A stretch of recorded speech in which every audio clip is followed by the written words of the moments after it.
sheesh, yeah, yeah, yeah. Nigga, no, they get the memo. They get that what? Say the right, they know the memo.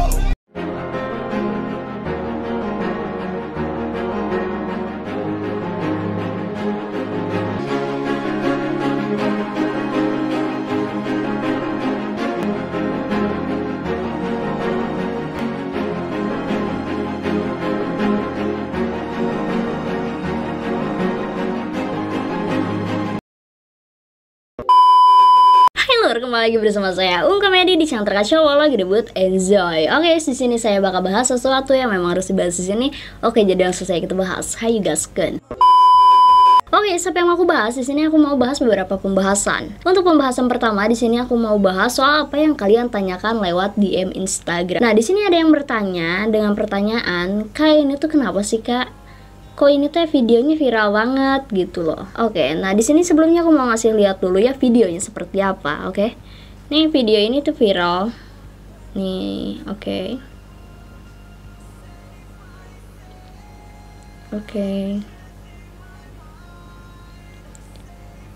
Ini makan malam ya. Di sini tuh captionnya, "Aku merasa kasihan padamu." Ini yang upload orang Filipina gitu. Nah, jadi apakah ini maksudnya? Oke, di sini saya bakal ngejelasin masalah yang sedang viral ini. Oke, di sini tuh lagi viral banget ya soal masalah pramugari asal Filipina. Nah, apa hubungannya sama video barusan? Nah, itu adalah pramugari asal Filipina tersebut. Nah, siapa pramugari itu gitu? Kok bisa viral? Nah, dia itu adalah salah satu pramugari. Aku juga nggak tahu ya dia siapa, tapi ya viralnya gara-gara suatu kasus gitu, suatu masalah. Nah, pramugari itu bernama Christina Dasera. Dia itu berusia 23 tahun. Nah, sosok wanita ini adalah wanita yang friendly banget ke temen cowok. Jadi dia itu senang banget mungkin ya berteman dengan teman cowok. Karena di video TikTok dia tuh banyak banget ya postingannya dengan teman-teman cowok gitu loh. Jadi kayak kalau aku ya agak-agak gimana gitu ya kalau misalkan bergabung dengan temen cowok yang banyakan. Kalau kitanya cewek seorang gitu loh. Kalau banyakan cewek, cowok banyakan nggak apa-apa gitu. Kalau nongkrong-nongkrong doang mah. Nah, ini dia tuh emang kayaknya friendly banget. Nah, di balik masalah itu, di balik friendly-nya dia ke temen cowok, ada suatu yang menimpa dia. Kadang suatu yang berlebihan itu tidak baik ya guys ya. Oke, nah di sini kita masuk ke kronologisnya. Pada suatu hari, dia itu ingin merayakan pesta malam tahun baru bersama 11 temen cowoknya. Dia cewek seorang guys. Nah, tapi ini kabarnya masih simpang siur ya, ini temennya ada 11 atau 16 karena ada dua jawaban, ada 16 sama 11 gitu. Jadi bingung. Mungkin kita ambil aja 11 lah ya. Nah, di sana dia berteman dengan 11 temennya, tetapi yang dia kenal cuma 3 orang. 8 orangnya lagi adalah temen dari cowok yang temennya dia, jadi temen ke temen gitu.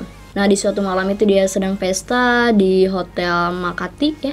Terus dia biasalah mungkin aktivitas yang dia lakukan. Nah, tapi guys, setelah terjadinya pesta di malam itu, tiba-tiba gitu siangnya entah temennya atau staf hotel tersebut melihat Dasera sedang pingsan. Mungkin staf dan temannya itu mengira dia itu tidur.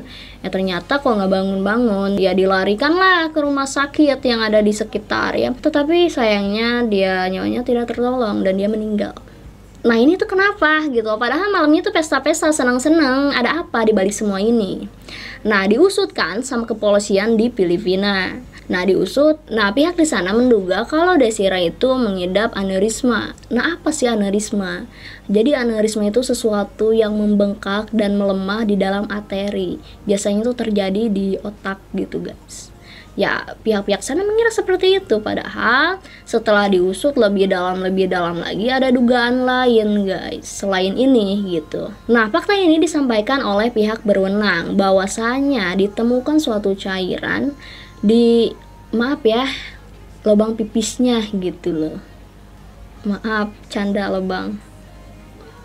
Dan terus di situ juga ada goresan di bagian lengan. Jadi di situ dugaannya semakin kuat kepada pemerkosaan, guys. Pihak polisi Kota Makati mengajukan tuntutan sementara, tapi ini sementara dulu ya pemerkosaan guys, terhadap 11 pria yang bersama dia di malam itu. Karena di sini belum ada hasil otopsi akhir. Jadi ini tuh masih didalami. Nah, di sini kan ada 11 orang ya yang diduga, yang dituntut gitu loh.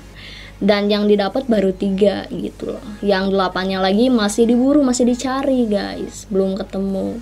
Nah, berdasarkan pemeriksaan awal, di sini tuh ada yang mengaku kalau dia itu adalah kaum pelangi yang tidak menyukai wanita.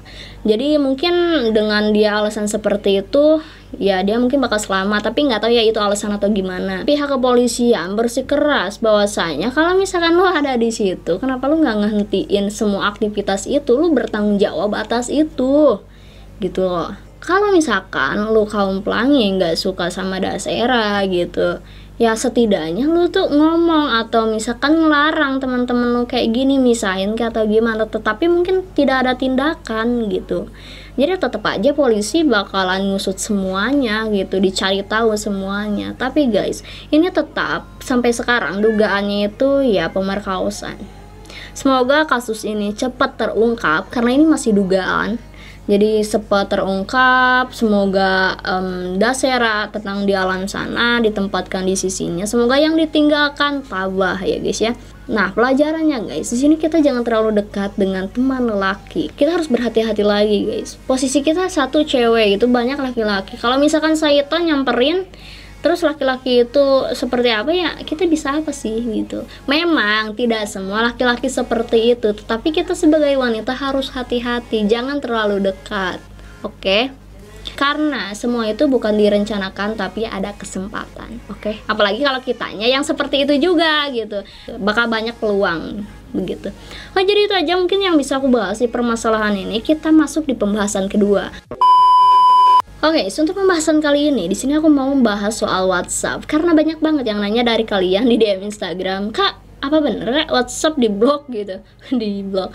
Terus apa benar Kak WhatsApp itu privasinya tidak aman lagi? Oke, ini menarik ya. Karena apa? Aku pengguna WhatsApp, keluarga aku pengguna WhatsApp, banyak warga Indonesia pengguna WhatsApp. Kalau misalkan ada sesuatu ya kita juga harus khawatir gitu loh. Nah, jadi gini guys, WhatsApp sama Facebook itu sudah bergabung di tahun-tahun lalu. Dan di sini tuh kebijakan yang diambil oleh pihak WhatsApp itu adalah kebijakan yang menyangkut pautkan dengan Facebook. Aku Facebook punya. Dan kayak aku rasa kalau Facebook itu jangkauannya luas. Kalau WhatsApp itu pribadi, bener nggak? Iya betul. Gak ada yang jawab padahal. Oke. Di sini pihak WhatsApp itu membuat kebijakan baru yang dimana bisa lebih mudah menyambungkan data penggunanya itu ke Facebook. Begitu.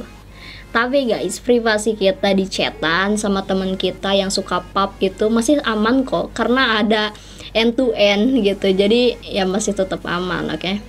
Jangan takut, jangan. Nah, apa sih yang bakal berubah di WhatsApp gitu? Di sini tuh ada beberapa poin, guys. Yang pertama itu adalah perubahan kebijakan privasi. Jadi di sini akan ada perubahan kebijakan gitu. Jadi kayak mana sih perubahan kebijakan? Nah, di sini perusahaan bakal memproses data kita, data pengguna ya. Jadi pokoknya intinya ini tuh bakal berkesinambungan dengan Facebook gitu. Nah, terus poin yang kedua di sini ada data WhatsApp yang dikumpulkan. Jadi data-data WhatsApp gitu tuh dikumpulin sama pihak WhatsApp. Awas loh, data apa? Nah, ini yang ketiga, informasi yang dibagikan ke Facebook. Jadi hampir semua data yang dikumpulkan WhatsApp itu akan dibagikan ke Facebook. Aman gak ya? Takutnya sih nggak aman ya. Yang dikhawatirkan pengguna WhatsApp itu kayak gitu, aman atau enggaknya, begitu. Nah, kebijakan privasi menyampaikan akan membagikan nomor ponsel, nomor HP ya, terus alamat IP dan informasi perangkat. Kita pakai HP apa bakal tahu orang gitu, begitu ya. Nah, terus ada lagi poin keempat ya. Data yang akan disimpan WhatsApp, yaitu jadi data-data kita itu disimpan WhatsApp. Takut nggak data-datanya disimpan WhatsApp?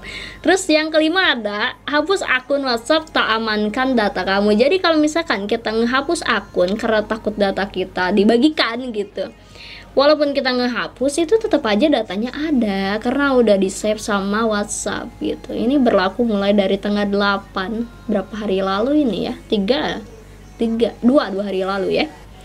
Nah, jadi walaupun kita ngapus tetap ada datanya, percuma. Dan mungkin ada pengaturan lain lah caranya bisa menghapus data tersebut, begitu. Karena ada masalah, ada solusi. Gitu guys. Nah guys, itu ya kurang lebih poin-poin yang akan berubah di WhatsApp. Dan kenapa gitu WhatsApp mengadakan kebijakan baru tersebut? Karena diklaim untuk kenyamanan dan keamanan. Kalau kitanya nyaman ya bagus, tapi takutnya kita gak nyaman gitu kalau data-data kita sampai dibagikan gitu. Kalau positif sih nggak apa-apa, kalau negatif mah jangan ya. Jangan, hati-hati loh. Karena menurut aku kalau WhatsApp itu pribadi banget gitu kan. Kenapa kita punya WhatsApp dan Facebook? Karena kita rasa Facebook itu jangkauannya luas dan WhatsApp itu jangkauannya pribadi gitu, hanya orang yang punya nomor kita aja yang tahu. Kalau misalkan Facebook itu kan siapapun orang bisa tahu gitu, begitu kan. Dan kenapa harus digabungin sih gitu? Udah aja misah-misah. Ada yang mudah dipersulit ya gitu. Mungkin dengan hadirnya kebijakan tersebut akan merubah sesuatu yang belum kita nyaman gitu. Mungkin ya tidak akan merugikan kita juga kali gitu. Semoga tidak ya. Dan yang jadi pertanyaannya ini bahaya atau enggak? Itu sih aku juga masih bertanya, itu bahaya atau enggak gitu loh. Ya takutnya bahaya gitu. Nah, tapi di sini juga terlampir kalau misalkan penggunanya kita nggak setuju dengan kebijakan baru tersebut, ya udah kalian goodbye aja gitu, maksudnya hapus aja akunnya gitu. Tapi kalau misalkan kalian setuju, kalian masih bisa menggunakan WhatsApp. Jadi ya kalau misalkan kita nggak mau, nggak setuju, ya udah lo pergi aja kali gitu. Jadi ya yang mau aja ini mah mungkin kayak gitu ya, tapi ya jangan sampai pindah pada ke Telegram. Jadi gitu aja guys yang bisa aku bahas. Semoga pembahasan kali ini memperjelas apa yang kalian tanyakan gitu ya. Jadi mungkin itu aja yang bisa aku bahas. Terima kasih kalian udah nonton. Makasih banget buat kalian yang udah ngasih info. Makasih juga buat kalian yang selalu stay tune. Kalian kalau misalkan pengen ngasih info boleh komen di kolom komentar, atau kalian DM di Instagram Uung Komedi seperti biasa. Oke, terima kasih pokoknya yang sebesar-besarnya. Aku nggak bisa balas chat kalian di DM satu persatu, mohon banget, mohon maaf ya. Jadi gitu aja ya. Terima kasih udah nonton. Stay fokus, salam, grebut, enjoy.